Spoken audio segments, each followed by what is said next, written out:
प्रतियोगी परीक्षाओं को ध्यान में रखते हुए आज के इस टॉपिक में इंडियन कल्चर्स को लिया गया है। इंडियन कल्चर्स के महत्वपूर्ण प्रश्नों को आपके सामने यहाँ रखा जा रहा है, जो आपकी आने वाले एग्ज़ाम में बहुत ही महत्वपूर्ण भूमिका निभाएंगे। तो ये पहला प्रश्न आप देखिए, प्रतिवर्ष हाथी महोत्सव कहाँ मनाया जाता है? तो प्रतिवर्ष हाथी महोत्सव कहाँ मनाया जाता है, इसका सही उत्तर है, आपके सामने चार विकल्प हैं, जयपुर, श्रीगंगानगर, जोधपुर और अजमेर। तो आपका सही विकल्प है जयपुर। तो जयपुर में प्रतिवर्ष हाथी महोत्सव मनाया जाता है। इसके लिए देखिए,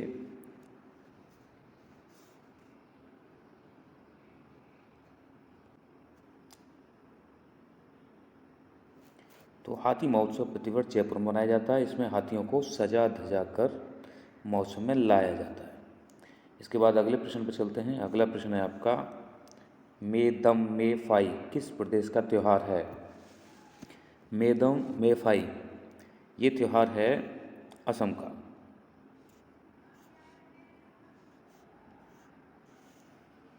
मेदम मेफाई असम के ताई अहोम जनजाति का त्यौहार है। ये आपको याद करना है, ताई अहोम, असम की एक ताई अहोम जनजाति है, वहाँ का ये त्यौहार है। त्यौहार का नाम है मेदम मेफाई। ताई अहोम अपने पूर्वजों के लिए प्रसाद चढ़ाते हैं और पारंपरिक तरीके से भगवान को बलिदान देते हैं। अगला प्रश्न है, गुरुमुखी, डोंगरी और सिंधी। गुरुमुखी, डोंगरी और सिंधी लिपि की उत्पत्ति किस लिपि से हुई है? तो गुरुमुखी, डोंगरी और सिंधी ये भाषाएं हैं, इनकी लिपि है। इस लिपि की जो इसकी जो किससे उत्पत्ति हुई है, तो इसका सही उत्तर है आपके सामने शारदा लिपि।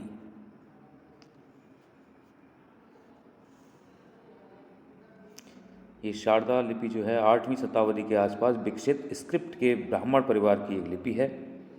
यह संस्कृत और कश्मीरी भाषा के प्रयोग की जाती है, संस्कृत और कश्मीरी भाषा के लिए प्रयोग की जाती है। गुरुमुखी गुरु अंगद द्वारा विकसित लिपि है। गुरुमुखी का विकास किसने किया था? गुरुमुखी का विकास सिखों के गुरु अंगद जी ने किया था, जो शारदा लिपि से विकसित हुई है, यानी कि गुरुमुखी शारदा लिपि से विकसित हुई है। अब यह कश्मीरी पंडितों द्वारा प्रयोग किया जाता है। इस लिपि को कश्मीरी पंडित प्रयोग करते हैं।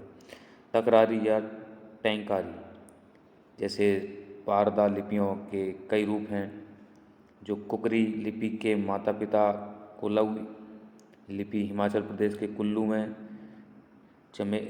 आपका चंबा हिमाचल प्रदेश में स्क्रिप्ट है, चमेली स्क्रिप्ट।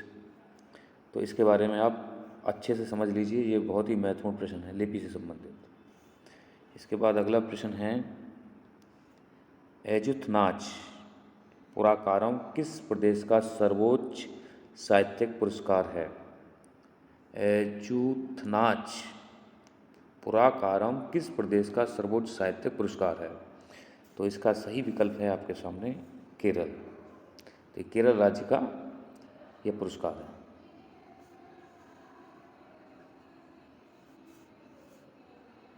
अगला क्वेश्चन है आपका, बासव श्री पुरस्कार किस सरकार द्वारा दिया जाता है? तो इसका सही आंसर आपके सामने विकल्प डी है, कर्नाटक सरकार द्वारा दिया जाता है बाचव श्री पुरस्कार। और ये बाचव श्री पुरस्कार जो है सामाजिक सुधार और सामाजिक परिवर्तन की दिशा में योगदान के लिए दिया जाता है। अगला है क्वेश्चन, राष्ट्रीय स्मारक प्राधिकरण के चेयरमैन कौन नियुक्त करता है? राष्ट्रीय स्मारक प्राधिकरण, राष्ट्रीय स्मारक प्राधिकरण के चेयरपर्सन जो होते हैं, उनकी नियुक्ति कौन करता है? तो उनकी नियुक्ति करते हैं हमारे राष्ट्रपति महोदय।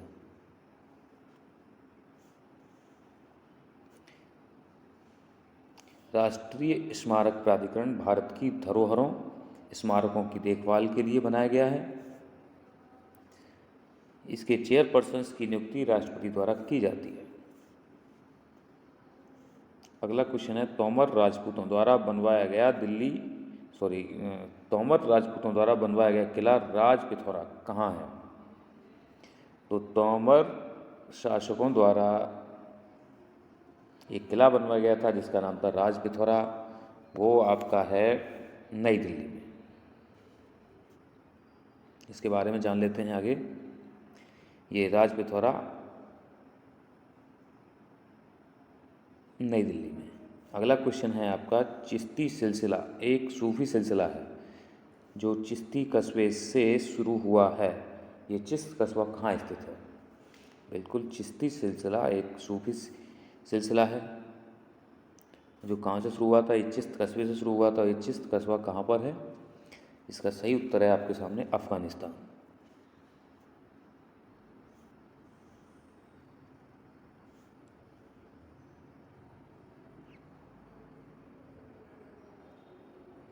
ये चिश्त कस्बा अफ़गानिस्तान के हेरात प्रांत में स्थित एक कस्बा है, अफ़गानिस्तान के हेरात प्रांत में। इसकी स्थापना 930 ईस्वी में अबू इशाक शमी ने की थी। पश्चिमी एशिया लौटने से पहले उन्होंने स्थानीय अमीर अबू अहमद अब्दल के बेटे को प्रशिक्षित और नियुक्त किया, जिनके नेतृत्व में चिश्तिया क्षेत्रीय रहस्यमय आदेश के रूप में विकसित हुआ।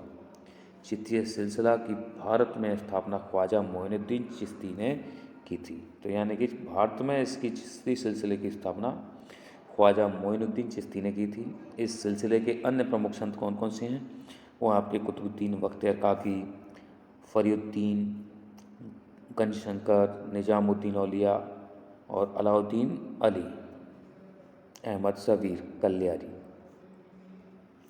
अगला प्रश्न पे चलते हैं, द्वितीय बुद्ध किसे कहा जाता है?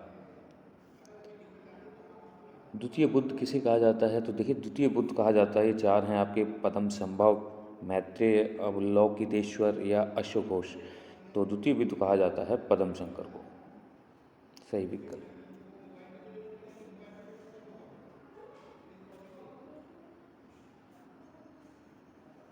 अगला है आपका, दादा साहेब फाल्के पुरस्कार की शुरुआत कब हुई थी? तो दादा साहब फाल्के पुरस्कार की शुरुआत हुई थी 1970 में।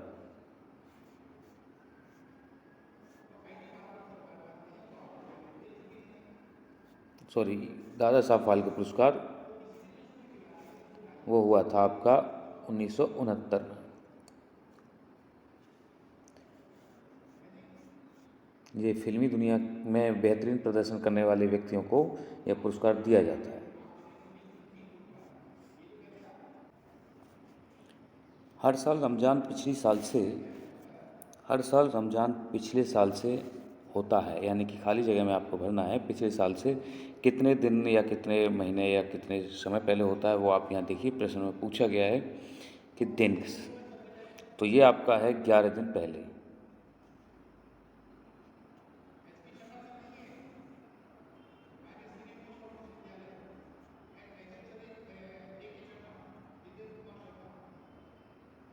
के बिरला फाउंडेशन द्वारा दिया जाने वाला सरस्वती सम्मान के बारे में कौन से कथन सही हैं? यह पुरस्कार वार्षिक है, जूरी की अध्यक्षता भारत के पूर्व मुख्य न्यायाधीश करते हैं, यह केवल भारतीय नागरिकों को दिया जाता है, भारत की सभी भाषाओं को दिया जाता है।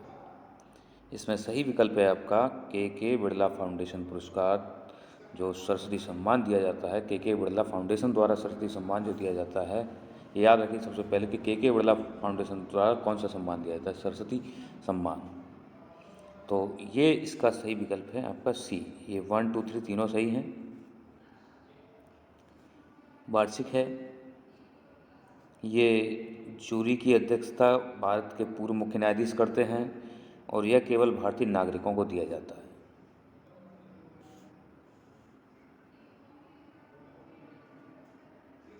इसके बारे में है, सरस्वती सम्मान के बिरला फाउंडेशन द्वारा दिया जाने वाला एक पुरस्कार है। यह भारत के संविधान में अनुसूची 8 में शामिल किसी भी भाषा में पिछले 10 वर्षों के दौरान प्रकाशित भारतीय नागरिक के उत्कृष्ट साहित्यिक कार्य के लिए दिया गया एक वार्षिक पुरस्कार है। 2005 से यह 22 भाषाओं में दिया जाता है। केंद्रीय भारतीय भाषा संस्थान कहाँ स्थित है? तो सही विकल्प है आपका मैसूर। केंद्रीय भारतीय भाषा संस्थान मैसूर में है। भारतीय संगीत में अभंग किस देवता के भजन हैं? भारतीय संगीत में अभंग जो हैं वो हैं आपके देवता विट्ठल।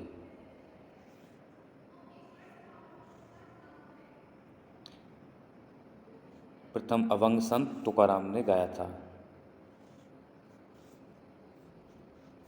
ये भगवान विट्ठल देव के भजन हैं। अगला क्वेश्चन है, भारतीय मूल के निम्नलिखित किस व्यक्ति का नाम यरूशलेम में भारतीय धर्मशाला से जुड़ा हुआ है? तो ये आपका सही विकल्प है आपके सामने, भारतीय मूल के निम्नलिखित में से किस व्यक्ति का नाम यरूशलेम में भारतीय धर्मशाला से जुड़ा हुआ है? वो आपका शेख मोहम्मद मुनीर हसन अंसारी।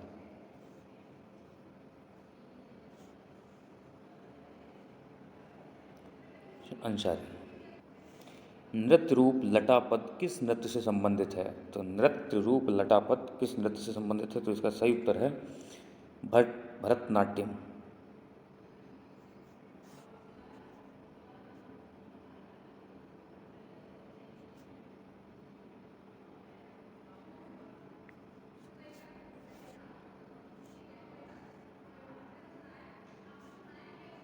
प्राचीन भीम देवी मंदिर किस प्रदेश में है? प्राचीन भीमा देवी मंदिर, जो भीमा देवी मंदिर है वो है हमारा हरियाणा में।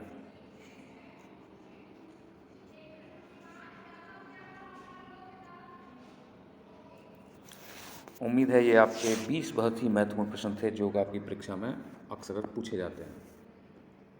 आगे के लिए अगली श्रृंखला में फिर मिलते हैं।